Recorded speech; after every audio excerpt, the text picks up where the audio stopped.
नमस्कार, बहुत स्वागत आप सभी का एनएमएफ न्यूज पर। मैं हूं आपके साथ चेतन और मेरे साथ मौजूद हैं वरिष्ठ पत्रकार पंकज प्रसून जी। बात तालिबान और ईरान को लेकर। जी हां, यही तालिबान जो इन दिनों पाकिस्तान से भिड़ा हुआ है। पाकिस्तानी आर्मी की नाक में तालिबानी लड़ाकों ने दम किया हुआ है। कहा तो यह भी जा रहा था, दावा किया जा रहा था कई रिपोर्ट्स में कि जो तोरखम बॉर्डर है उस पर भी तालिबानियों ने कब्जा कर लिया है, जिसे पाकिस्तान ने इस जो झड़प हो रही है उसे शुरू होने से पहले कहीं ना कहीं बंद कर दिया था। लेकिन यह बहुत बड़ा झटका पाकिस्तान के लिए है।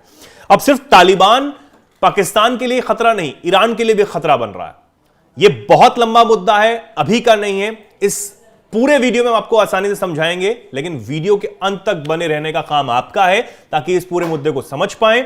आखिर पूरा मामला क्या है, क्यों तालिबान और ईरान में अब ठनी हुई है सिर्फ एक नदी को लेकर। अब वो सिर्फ तो मैंने ऐसे ही कह दिया, लेकिन सिर्फ एक नदी नहीं है, पूरा पानी का ये मामला है। क्या हेलमंद नदी का पानी का विवाद है ईरान और अफगानिस्तान के बीच, इसे समझेंगे। पंकज जी हमारे साथ हैं। पंकज जी, क्या ये पूरा मामला है, हेलमंद नदी का पानी क्यों अब तालिबानों ने रोक दिया है ईरान के लिए, जिसके लिए ईरान में अब मुश्किल खड़ी हो गई? देखिए, आपने कहा ना कि तालिबान का अपने पड़ोसियों के साथ दुश्मनी है या तनाव है। ये तनाव इसलिए है क्योंकि आज तक अफगानिस्तान में कोई ढंग की सरकार नहीं थी। अलग अलग इलाकों में अलग अलग ट्राइबल समूह का कब्जा था, तो कोई एक समुचित विदेश नीति नहीं थी, और इस कारण अफगानिस्तान के लोगों का दोहन हुआ है। मैं बताता हूं, जैसे इसी उदाहरण आप देखेंगे, हेलमंद नदी जो है, ये प्राचीन काल से, आज नहीं, बहुत हजारों सालों से ये पश्तो लोगों के खेती बाड़ी का मुख्य जरिया था। लेकिन कहा ना कि वहां ना कोई इंफ्रास्ट्रक्चर था, ना कोई बांध बनाया जाता था, तो वो क्या किया कि अधिकतर बांध जो बने हैं हेलमंद नदी पर, वो ईरान में बने, क्योंकि ईरान में एक वेल ऑर्गेनाइज्ड स्ट्रक्चर था गवर्नमेंट का। अब ये मौजूदा विवाद इसलिए हुआ कि पहली बार अफगान की सरकार ने एक बांध बना दिया है हेलमंद नदी पे, और बांध बनने के कारण पानी का सप्लाई कम हो गया है ईरान की तरफ। बहुत इंटरेस्टिंग है। इस नदी के बारे में थोड़ा सा, अगर दर्शक आप इजाजत देंगे तो मैं बताऊंगा, 2 मिनट तक बात है ये। बिल्कुल बिल्कुल। हमारे यहां जो पुल बनता है उसको क्या बोलते हैं? सेतु। इसको सेतु ही बोलते हैं ना। ईरान में जो हमारे यहां जिस शब्द को स बोलते हैं, वहां पे ह बोलते हैं। ये जैसे सिंधु, हिंदू हो गए, तो सेतु हेतु हो गया, तो वह हेतु वहां से लिया गया है। और ये मंद मतलब जिसके पास कुछ हो, जैसे अक्लमंद, अगर अक्ल आपके पास है तो अक्लमंद हो गए जी। तो ये हेतु और मंद दोनों शब्दों को मिलाकर हेतुमंद नदी थी। ये पर्सिया में, पारस में बोल दी जाती थी जी। तो इसका मतलब, और सबसे बड़ी बात है कि हेतुमंद का मतलब होता था बहुत बांधों वाली नदी। ये ईरान का दिया नाम है, क्योंकि ईरान में इसमें बहुत सारे बांध थे। लेकिन हेतुमंद नदी पश्तो में ये हेलमंद हो गई जी। पश्तो मतलब जहां बोला जाता है अफगानिस्तान में। अफगानिस्तान उस पानी का उपयोग नहीं कर पा रहा था। नदी अफगानिस्तान की, पानी का उपयोग ईरान का सिस्तान प्रांत कर रहा था, और बलूचिस्तान पाकिस्तान तक आता था ये। क्या अफगानिस्तान को यह हक नहीं कि हेलमंद नदी के पानी का उपयोग कर सके? और आपने दर्जनों बांध बनाए हैं, एक बांध अगर अफगानिस्तान ने बना लिया तो क्या अफगानिस्तान आक्रमणकारी है? गलत है वो जी। ये है।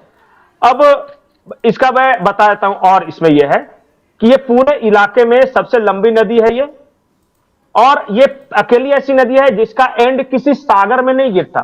ये रेगिस्तान में जाके ही खत्म हो जाती है। क्योंकि जिन इलाकों से ये होकर जो गुजरती है, सारा इलाका आप देखिए, अफगानिस्तान, ईरान और बलूचिस्तान सब।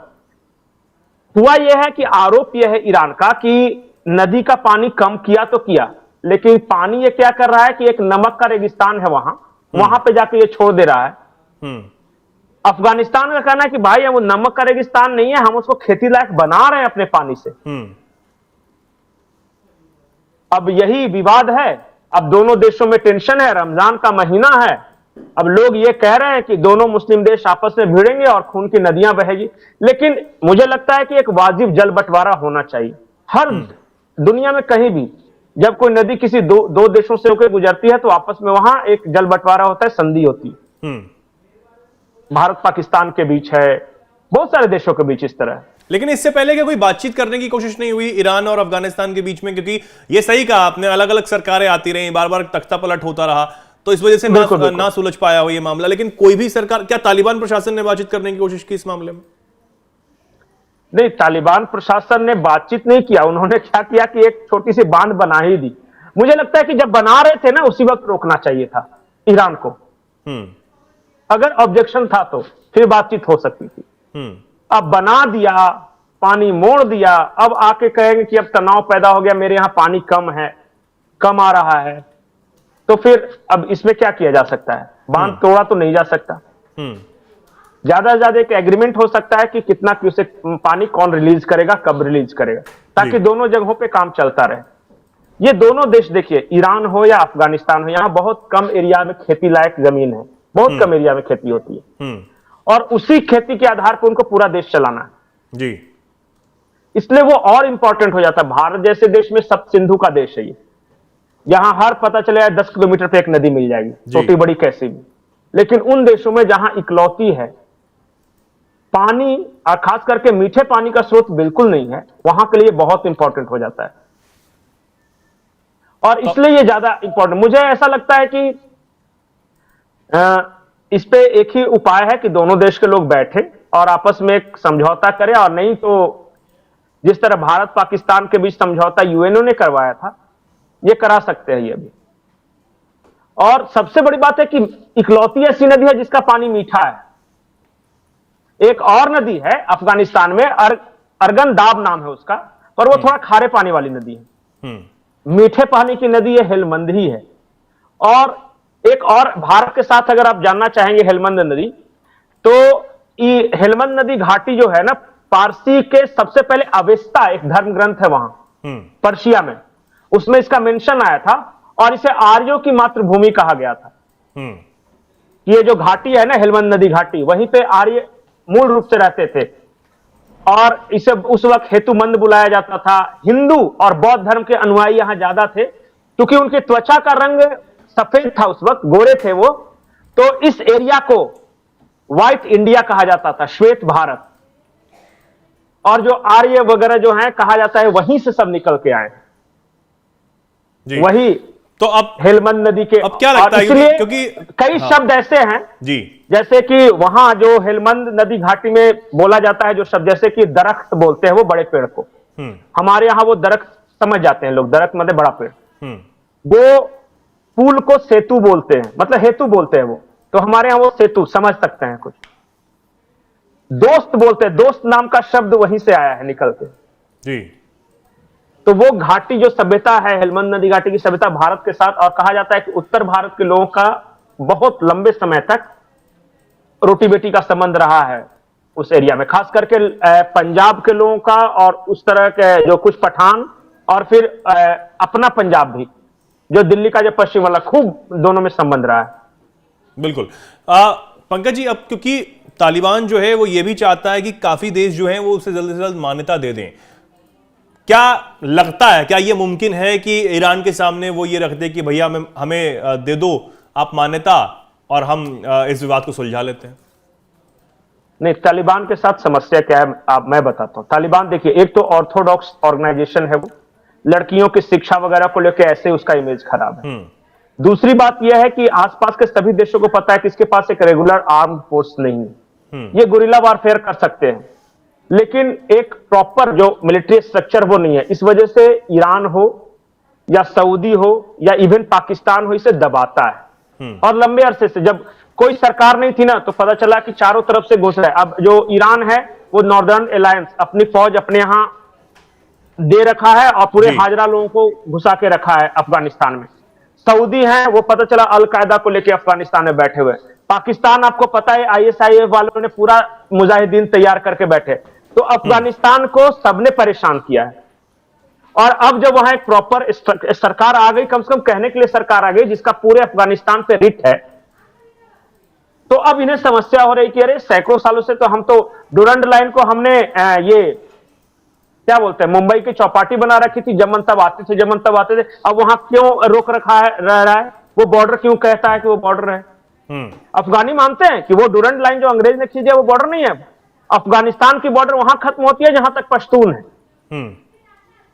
तो ये आपका खैबर पख्तूनख्वा, जो आप पख्तून नाम आपने दिया है, वो हमारा इलाका है। और यही देखिएगा, सऊदी के साथ भी और ईरान के साथ भी इनकी समस्या है कि भाई हाजरा लोग तो अफगानिस्तान में है, ये ईरान कब से आ गया? बोले कि 3-4 जातियां तो है ही अफगानिस्तान में, पश्तून है, हाजरा है, उज़्बेक कुछ रहते हैं, तो ये हमारा देश है। तो अब क्या है कि पहली बार कोई सरकार आई तो वो ऑब्जेक्ट कर रही है। अभी तो फ्री फॉर ऑल था अफगानिस्तान, बिल्कुल।